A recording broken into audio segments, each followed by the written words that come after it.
كانت هذه الناس او هذه الاحزاب فعلا سيريس او جاده في انها تؤدي لمصر شيء، عليها ان تبدا مع الجمهور، انها تامن الناس، ما تساهمش في العنف، انها تعلمهم ازاي ينتخبوا، ازاي تامن العمليه الانتخابيه، ازاي منه هو ينبع الامن، منه ان هو يمنع الهدوء، ان هو ينبع الهدوء.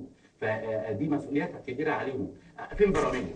يخص هذه الانتخابات والأجواء حولها. النهارده كان حكم القضاء الإداري بمنع مرشحي الحزب الوطني المنحل من الترشح في المنصورة، تداعيات هذا القرار.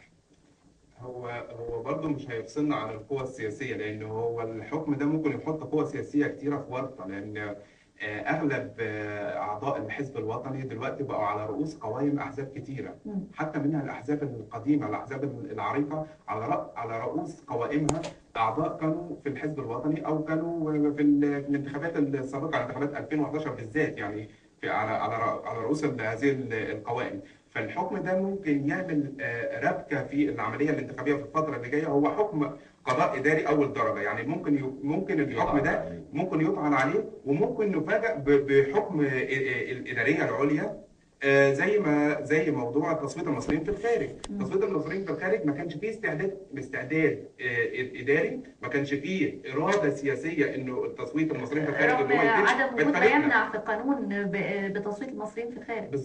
بالظبط. ما هو ده الموضوع ده بيرجعنا لوضع الدستور. ال10 مواد او ال11 ماده اللي احنا صوتنا عليهم في الانتخابات، كان لازم واضعي هذه ال10 مواد يحطوا كافه الاحتمالات انه يجوز تصويت المصريين في الخارج. فما تحطليش ماده انه في اشراف قضائي كامل على العمليه الانتخابيه بدون ان تنظر الى الجزئيه دي. حضرتك شايف ان الوقت كان ضيق بالنسبه لتهيئه عمليه تصويت المصريين في الخارج؟ بالظبط. الارتباك الاداري في الفتره دي، السرعه في انجاز الاستفتاء، حتى ما خدناش فتره ان احنا نعرف ايه هي المواد ونعرفها للجمهور، فيبداوا يعني يعرفوها ويعرفوا هم هيصوتوا على ايه بالظبط. كان في ربكه اداريه كبيره.